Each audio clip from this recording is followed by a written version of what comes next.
Welcome to the Retro 21 Studios podcast. I'm joined by NFL great Toi Cook.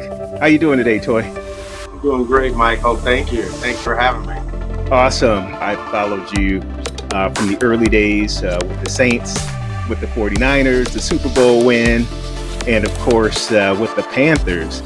I remember with the Panthers, didn't you get an arm injury? That was with the Saints. Oh, that was with the Saints. Yeah, I got it. I can't. Well, you can't see it. But yeah, I got the scar. Which every time I see Emmitt Smith, I always go, "That was you, Emmitt," and he's no, that was Sam Mills. So regardless, I got a Hall of Fame scar. Emmitt and Sam Mills. That was against Dallas Cowboys. It was the last game of the 13th game of the season, and I was a free agent that year. And I hadn't given up a touchdown that year either. That was my other thing because I had read that Mel Blount hadn't given up a touchdown. I'm like, I'm not giving up a touchdown. So I did go 13 games without giving up a touchdown. Tell us about your background, how you got into the sport, and then let's talk about what's happening today.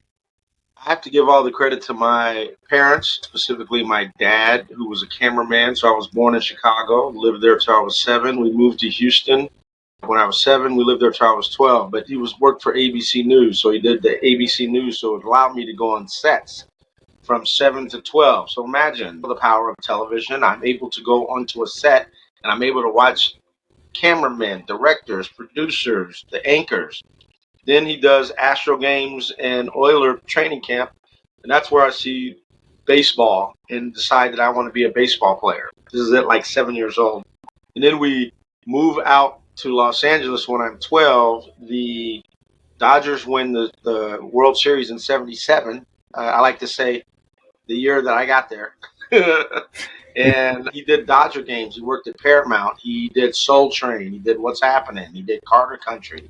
He was John Tesh's cameraman. So as a kid, I'm on the Paramount lot, or I'm at Dodger Stadium, or he did the Rose Bowl parade, or I'm talking to John Tesh and Mary Hart on a set, or he's doing, I remember Wow Wow with Bowser, right? Yep. I remember he did all those shows. So as a kid, I grew up watching television, the power of television. And then the high school that I went to, Montclair Prep, which is in Van Nuys in Los Angeles, I went to school with Dick Clark's daughter, Barry White's daughters, Tom Bosley's daughter, Robert Conrad's kids. So as a kid, I'm a little black kid, and they all love me because I'm going to Stanford, and I was like the best athlete in the school. But I'm hanging out with Robert Conrad and his family in Malibu. Wow. Or I'm going over to Barry White's house, and he's over there getting high with Don Cornelius. And he's like, "Hey, Don, that's my godson, Toi. He's going to be a professional football player." Toi. Right. I'm like, "I'm cool, Mr. White. I'm going to go hang out with Bridget in their home theater and watch a movie." Where I also experienced, we're in the theater and the phone ringing, and him saying, "Hey, the food's here. Come on down." It was like the Fresh Prince. And then from there, I go to Stanford. But because I had been around, people that were considered superstars, that was like the level that, I don't know, that was like a normal to me. As we like to say, that was just a Tuesday. And then I get to Stanford, and luckily they recognized my talent. I played football and baseball.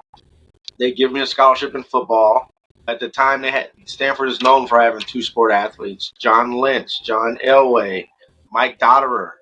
John Pay, my roommate. It's a breeding ground. Yeah. One of the things I was real quickly talking about Dion in Colorado is you already know he's going to attract the best, most talented, most confident players. That's who he's going to attract, right? That's right.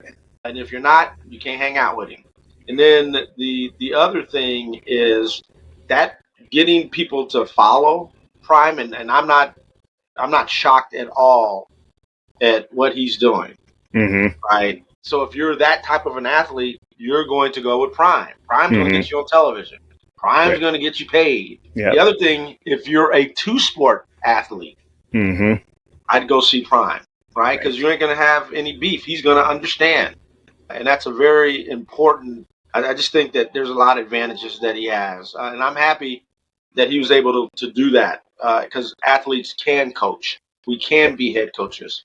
Toi, for those who are unfamiliar with the relationship between you and Prime, that takes us to San Francisco, right? Yeah, I did jump ahead. I'll finish the Stanford thing, and then I'll get to Prime. I go to Stanford, and they start me as a sophomore. in baseball and football. I end up having 4 picks my sophomore year, 5 my junior, and 8 my senior. So I laugh when these people are like, "You're all American. How many picks he had?" 3 was the most, right? What? Mm-hmm. No, anyways, get to play there. We go 1-10 my freshman year. Then we end up in the Gator Bowl by my senior year. So 1-10, like they didn't have wins over replacement when I was playing, because I'd be like, man, when I got there, they were 1-10. They put me on the field. We go 4-7, 5-6, 8-4 bowl game. Easy math. I played 11 years, a whole decade without having a losing season. But then at baseball, it was expected for us to win.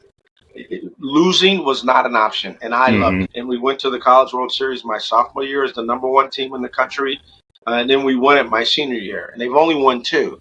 So the joke is it's tough winning championships. Not everybody can do it, right? Really tough. So I got a College World Series that we won, and it's because Paul Carey hit a grand slam in the bottom of the 9th with 2 outs. But he did it, and then we got to the championship game and we won. And then I was on the 49er team that won the last Super Bowl, their last Super Bowl. They've only won 5. We were the first team ever in the NFL to get to 5. We did it in the 75th year. I believe all these coincidences are for a reason. And I thank the Lord that He's allowed me to participate in it. That's amazing. So at Stanford, baseball, football, you have a passion for both. You excel, right? You're at an elite level in both sports. So what was the deciding factor for you? Stanford had just gone to the College World Series the year before, and I saw it on ESPN, which is another reason I get upset with the Pac-12. That's a whole nother story. But because I was able to see that, and I wanted to go to SC. I've always wanted to go to SC. I love their colors. My host at SC was Jack Del Rio, because he was a football player. I was Rodney Pete's host when he came to Stanford. But because they had found out about me, in high school I played 8-man football my sophomore and junior years. My senior year we played 11. So, and we were a small private school. People hadn't discovered Sierra Canyon. We Montclair Prep was Sierra Canyon and Oaks Christian, or any private school before private schools existed. My teammate in high school was and is Torey Lavello, who's the manager of the Arizona Diamondbacks. Right. So he went to UCLA. I went to Stanford. And the reason I went to Stanford is SC was offering me a baseball scholarship. And in baseball, you get a half scholarship. Football, it's a full scholarship. And SC said, hey, we've given out the wide receiver scholarships, but just play baseball. You'll be half scholarship in your sophomore year. The next year we'll convert you to a full football scholarship. And Stanford was saying, we'll give you a full football scholarship. So I like to say I picked Stanford over SC for financial reasons. Right. And that's because they gave me a full ride.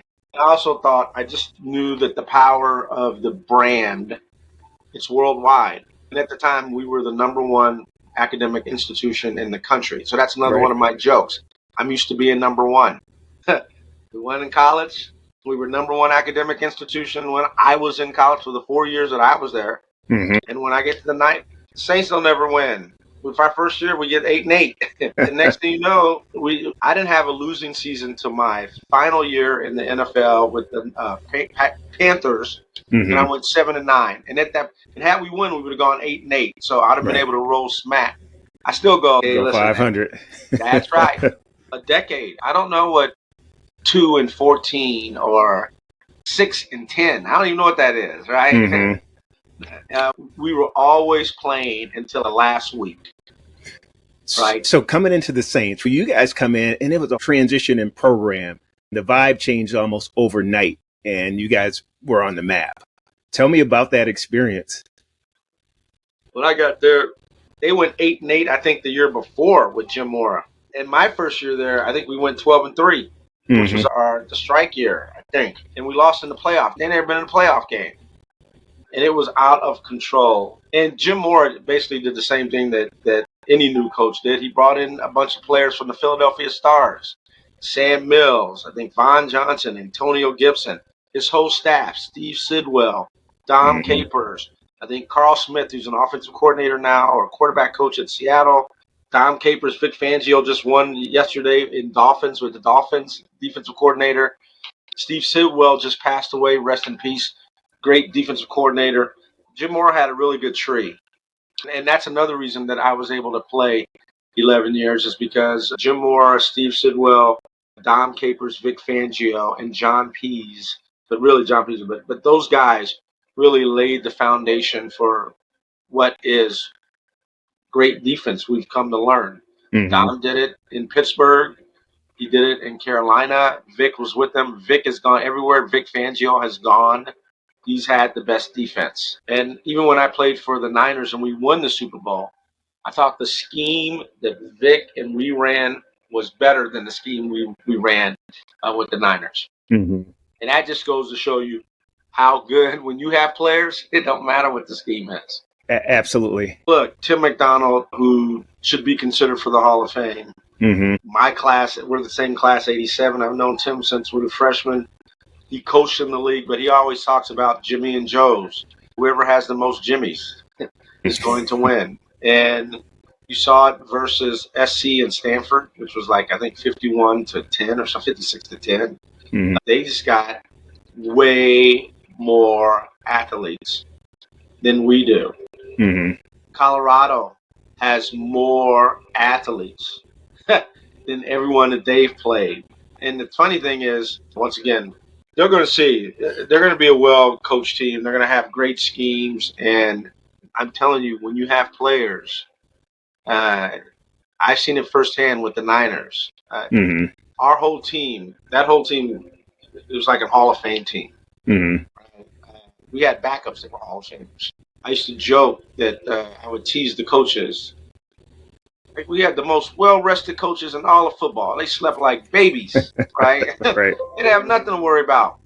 If you're Mike Shanahan, you got Jerry Rice, John Taylor, Brent Jones, Steve Young, Ricky Waters, bar none. Bart Oates, Jesse Sapulo, who should be in the Hall of Fame. Derek Dees. I know I'm going to forget somebody. Harris Barton, and I'm missing someone. That's on offense. On defense, Dana Stubblefield. Bryant Young was a rookie. Richard Dent. Charles Mann was on that team. Tim Harris. Ricky Jackson. right. Ken Norton. Gary How Plummer. can you go wrong? Come on. All right. Dion, me, Merton Hanks, Tim McDonald. Like, where are you going to throw the ball? Yeah, right? Exactly.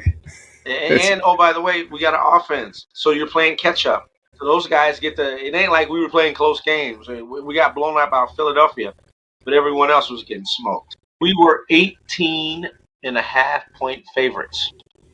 Say it with me. In the Super Bowl. Yeah. And we covered. We were up 21-0 before Kathy Lee Gifford was done with the national anthem. Right.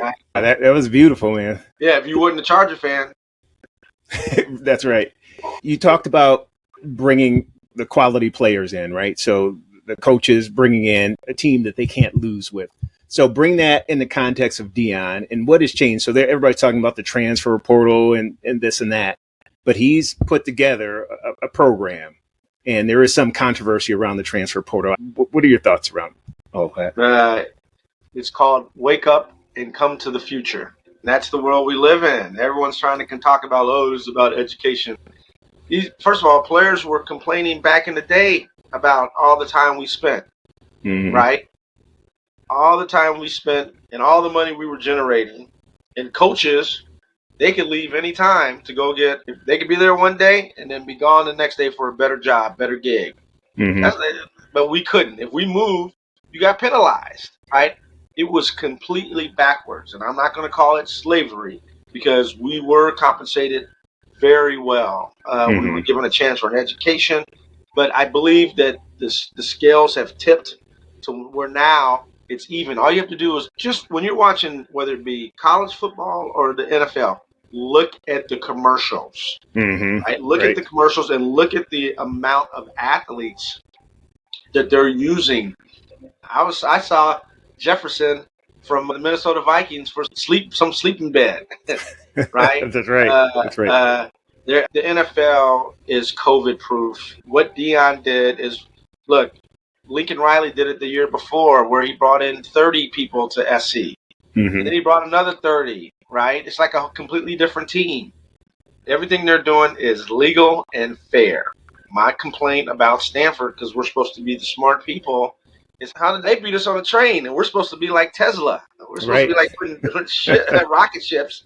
And everyone is ahead of us because they want to pretend that sports is not the economic engine that it is. But when you see players getting family office money, guaranteed, 18 million, I think, is what Joe Burrow is guaranteed. Nick Bosa, I think, is getting 176. Wow. That doesn't count his brother. I was like, man, where's Mrs. Bosa? Their mom, who I see at the hotel. She's gonna be very popular. She got two boys worth 300 million. So it sounds like what you're saying is that recognize it for what it is. It's a business. What Deion Sanders did was treat it like any executive would come in and reorganize the business. Yeah, and the thing that people, which makes me a little bit upset with the Pac-12, is because actually, hey, listen, wait a minute. Deion, Colorado got Deion 9 months ago. 9 months ago. And I said, this is going to save the Pac-12 because you know he's going to be on prime time. And because, how do you mess that up? How do you mess that up? And it's just so apropos that we have 8 teams in the top 25, right? This is the year of the Pac-12, and we've been disbanded. And look, what Deion is doing and what, if I was a college, and once again, there's only one Deion, right? But I do believe there are certain players that played very well, that played very long, that are coaches that can instill the kind of belief. Because, look, because players, if you go to Alabama and you start, you're guaranteed to be a multimillionaire. And there's a pretty good chance you're going to go in the first round, you're going to win a national championship, and you're going to get paid. Georgia's starting to build that up. Nick Saban doesn't have to pay anybody because if you come here, you're going to get paid. Right. Whereas Deion has that same thing. If you come here, you play for me, you'll get paid. I'm going to make you a better player. You're going to be on television. And what do all kids want to do? They want to play professional sports. And what gives them the best opportunity to do it? And Deion has that. And as long as you have that, you're always going to attract the best talent. Absolutely. If we transition just a bit to the technology side, the game has changed in a variety of ways. The way plays are called, the injury protocol, just that whole deal. Technology has moved the game to a whole nother level for better. And in some cases, arguably worse as far as some of the criticism around the hits. Folks are losing their minds over that. Yeah, and no pun intended. Yeah, guys are losing their mind. It's called CTE. That's right. We should not even be in a lawsuit. The guys that are handling the lawsuit, they should be disbarred. The guys from Philadelphia, they're a joke. You can look it up. I did an article for the LA Times with Sam Farmer, Hall of Fame NFL writer, about the race norming, right? And then when you look at how they referee games, officiate games. You look at the lack of contact in practice. They can only hit once, right? When guys are running down the field and they get blasted, which used to be on a video called Crunch Course, NFL Crunch Course, or NFL's Greatest Hits, right? Can't find those anymore. And then you see the way they're officiating and the way they're practicing and all that. I mean, you go like, why are they doing that? NFL, why have you changed the way? I didn't go to law school, but I know this. Why? Why'd you do that? And then they would have to say, then it's all because of the head injury. So versus going through all of the BS, we should just settle. And that's my goal, is to have a conversation with Roger Goodell. And for the players that want to settle, they don't need to go to court. Why are we paying these lawyers who mucked it up? They should be sued and they should be disbarred. It's very obvious when you watch games, right? In fact, if you hit someone, like we had a player from Stanford that missed the first half against SC because he had a helmet-to-helmet. Why did they take that out? Why are you getting penalized? And this is college, and it's all the way up to the pros. It's obvious to everyone who is sane that they changed the way the game is being played. And it kind of sucks because all these passing yards and all these catches that these guys are getting, it's I'm calling it the steroid era, right? Because you can't even touch them, and they get to run butt naked free down the field with no. Ronnie Lott may not be in the Hall of Fame if he had to play today. 42. John Lynch may not be in the Hall of Fame if he had to play today. If he was playing today, because John Lynch, he couldn't do what those guys were doing.